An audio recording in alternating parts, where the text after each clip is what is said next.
सलाम दोस्तों, सभी बहनों को हैप्पी मदर्स डे। सलाम दोस्तों, एक और बार स्पिरिचुअल मॉर्सल्स में मैं आपको स्वागत करना चाहती हूँ। आपने ध्यान दिया होगा, मैंने शुरुआत में सभी बहनों को हैप्पी मदर्स डे बोला, सभी माँओं को नहीं। क्यों ऐसे कहा? क्योंकि मैं विश्वास करती हूँ कि इस संसार में हर स्त्री एक माँ का रोल निभाती है, चाहे वो बायोलॉजिकली एक माँ हो या ना हो। उसके जीवन में जितने भी बच्चे आते हैं, जितने लोग आते हैं, उन सबको वो इन्फ्लुएंस करती है। चाहे वो संडे स्कूल के बच्चे हो, स्कूल में पढ़ने वाले बच्चे, आपके आस पड़ोस के बच्चे हो सकता है आपके भाई के, आपके भतीजा भांजा, जो भी हो, आप उन सबको इन्फ्लुएंस करते हो, अपने बच्चों को भी इन्फ्लुएंस करते हैं। तो इसलिए मैं सभी बहनों को एक और बार हैप्पी मदर्स डे बोलना चाहती हूँ। आज हम वचन से मनन करेंगे एक स्त्री के जीवन से, एक ऐसी माँ जिसने अपने जीवन में गलती किया। उसका नाम है, हिंदी बाइबल में लिखा है यूनिके और अंग्रेजी बाइबल में उसका नाम है यूनिस। ये हम पढ़ पाते हैं दूसरे थिमोथियुस का पुस्तक पहले अध्याय के 5वें आयत में हम उसका नाम पढ़ते हैं। उसके बारे में एक लाइन वचन में लिखा है, इससे ज्यादा कुछ नहीं लिखा। एक्चुअली ये स्त्री कौन है? वचन से हम इतना समझ सकते हैं कि ये एक यहूदी थी, यहूदी परंपरा में पालन पोषण उसका हुआ और विश्वास में बहुत ही स्ट्रांग थी। और इसकी माँ भी विश्वास में बहुत स्ट्रांग है, तो माँ का विश्वास देख के ये बेटी बड़ी होती है। जैसे बड़ी होती है, मेरा ये मानना है, जो बाइबल में हम पढ़ते हैं उसके हिसाब से, अगर उसको हम आजकल के इस माहौल में कन्वर्ट करें, तो मेरा मानना ये है कि जब वो कॉलेज में गई या यूनिवर्सिटी में गई, तब वहाँ पे उसने एक बहुत ही सुंदर हैंडसम लड़के को देखा। एक प्रॉब्लम था, वो विश्वासी नहीं था, वो प्रभु को जानने वाला नहीं था, गैर विश्वासी था, यूनानी था, ग्रीक था, लेकिन इतना हैंडसम था। यूनिस ने उसको देखा और यूनिस का जो इमोशंस है, उसके इमोशन स्ट्रांग हो गए, उसका विश्वास पीछे हट गया, बैकसीट ले लिया और उसने सोचा कोई बात नहीं, मैं इसी से शादी करूंगी। देखिए, यहूदी परंपरा के अनुसार एक गैर यहूदी को विवाह करना गलत बात है, लेकिन उस समय उसने एक इमोशनल डिसीजन लिया, उसने शादी किया। कुछ समय के बाद उनको एक बेटा हुआ। अब देखिए, यहूदी परंपरा के अनुसार जब एक बेटा होता है, एक मेल बच्चा होता है, तो वहाँ पे वो एक सेरेमनी करते हैं। 8वें दिन बच्चा जन्म होने के बाद वो अपने सारे रिलेटिव्स को बुलाते हैं, दोस्तों को बुलाते हैं, मित्रों को बुलाने के बाद वहाँ पे एक सर्कमसिशन का एक सेरेमनी करते हैं और उस टाइम पे इस बच्चे को नाम देते हैं।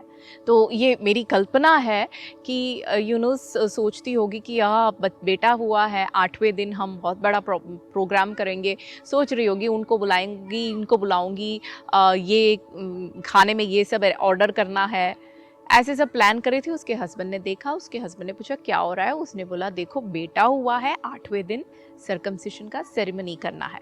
तब उसके हस्बैंड ने बोला नहीं, मैं यहूदी नहीं हूँ, इस घर में यहूदी परंपरा के अनुसार कुछ नहीं होने दूंगा, मैं ग्रीक हूँ, घर में बेटा जो है मेरा ग्रीक नाम उसका पड़ेगा, यहूदी नाम नहीं पड़ेगा, मैं उसको ग्रीक नाम दूंगा। तब यूनिस को पता चला कि उसका इस बात का एहसास हुआ कि उसका वो जो निर्णय था इस व्यक्ति से विवाह करने का, एक इमोशनल डिसीजन, बट उसको उस टाइम पे पता चला कि उसका जो ग्रेविटी है वो कितना बड़ा है, कितना उसे एहसास हुआ कि मैंने एक बहुत बड़ी गलती कर ली। लेकिन वो बुद्धिमान थी वो स्त्री। उसने क्या किया मालूम? उसने कहा कि देखो, आप यूनानी ग्रीक नाम डालना चाहते हो, ठीक है, ग्रीक नाम डाल दो, लेकिन ऐसा नाम डालना जहाँ परमेश्वर को महिमा मिले। क्योंकि उस व्यक्ति ने अपने बेटे को नाम डाला थीमोथियोस। थियोस माने ग्रीक में परमेश्वर, थीमो माने थीमोथियोस, वो जो परमेश्वर को महिमा देता है। एक ऐसा व्यक्ति जो प्रभु में विश्वास नहीं करता, वो अगर ऐसा नाम अपने बच्चे को दे, तो उसके पीछे एक ही कारण हो सकता है, उसकी पत्नी जो विश्वासी है उसने उसको इन्फ्लुएंस किया। हालेलुया। बहनों, इतना ही नहीं, मैं ये मानती हूँ कि उस स्त्री ने उसके बाद ये नहीं सोचा कि हाय मैंने गलती की, अब मेरे लाइफ में क्या होगा, अब तो बस पूरी ज़िंदगी मैं ऐसे बिताऊंगी। नहीं, उसने खुद को क्या कहते हैं, जैसे कुछ लोग करते हैं, गलती होती है पिछले दिनों में, पीछे मुड़ के उसको देख के पूरी ज़िंदगी उसी के कारण बर्बाद कर देते। उसने ऐसे नहीं किया। उसने एक निर्णय लिया, मैं ऐसा विश्वास अपने प्रैक्टिकल लाइफ में दिखाऊंगी, मेरा बच्चा देखेगा विश्वास क्या है। क्योंकि मैं और कुछ नहीं कर सकती। मैं उसको प्रैक्टिकली ज़्यादा सिखा नहीं सकती क्योंकि मेरा पति जो इसी घर में मेरे साथ रहता है वो गैर विश्वासी है। मेरा बच्चा दोनों देखेगा, लेकिन मैं चाहती हूँ कि मेरा बच्चा वो मार्ग ना ले, मेरा ये मार्ग ले। तो वो विश्वास के साथ every single day practical life में वो विश्वास दिखाने लगी। और जब वो ऐसे विश्वास दिखाने लगी, वचन में लिखा है तीमुथियुस बड़ा होता है। प्रेरित पौलुस खुद कहता है कि तेरी माँ में जो विश्वास है उस विश्वास को तूने देखा और इसलिए आज तुझ में वो विश्वास मैं देखता हूँ। वो एक पास्टर बनता है, बाद में वो एक प्रेरित बनता है। ऐसा विश्वास। सिर्फ उतना ही नहीं, मैं विश्वास करती हूँ वो स्त्री प्रार्थना करने लगी। वो बोलने लगी परमेश्वर की, प्रभु तू जानता है मेरा पति एक अच्छा पिता नहीं है। वो अच्छा पति होगा लेकिन वो अच्छा आत्मिक पिता नहीं है। एक स्पिरिचुअल मेंटर मेरे बेटे को मिलना चाहिए जो उसको आत्मिक कामों में अगुवाई दे। ऐसा उसने प्रार्थना किया कि परमेश्वर ने और किसी को नहीं लेकिन प्रेरित पौलुस को ही तीमुथियुस के जीवन में एक पिता के रूप में ले आता है। अब यदि पढ़ोगे पौलुस की पत्रियां जब पढ़ते हैं, पौलुस अनेक बार कहता है मेरा बेटा, मेरा पुत्र तीमुथियुस। वो तीमुथियुस को अपना पुत्र करके बुलाता है। इतना ही नहीं, जब पौलुस का मृत्यु का समय आता है, पौलुस कहता है मैं जानता हूँ मैं अभी मरने वाला हूँ, लेकिन वो आखिर में एक व्यक्ति से मिलना चाहता है। वो कहता है उस तीमुथियुस को मेरे पास भेजना। कितना एक आशीषित जीवन इस माँ के प्रार्थना के कारण। मेरे प्रिय बहनों, हो सकता है आपने अपने जीवन में गलती किया हो। गलती बहुत लोग करते हैं, हम सब गलती करते हैं, लेकिन यदि उस गलती को देखकर पीछे मुड़कर अपने आप को दोषी ठहराते हुए नहीं मैंने गलत किया, अब मैं आगे कैसे, अगर ऐसे जिएंगे हमारा पूरा जिंदगी बर्बाद हो जाएगा।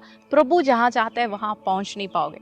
उसके जगह जैसे यूनिस ने किया, गलती हो गया, परमेश्वर से माफ़ी मांगते हुए उस गलती को हम पास्ट में जाके, भूतकाल में जाके हम उसको सुधार नहीं सकते, लेकिन आगे की ओर बढ़ के हम सुधार सकते हैं।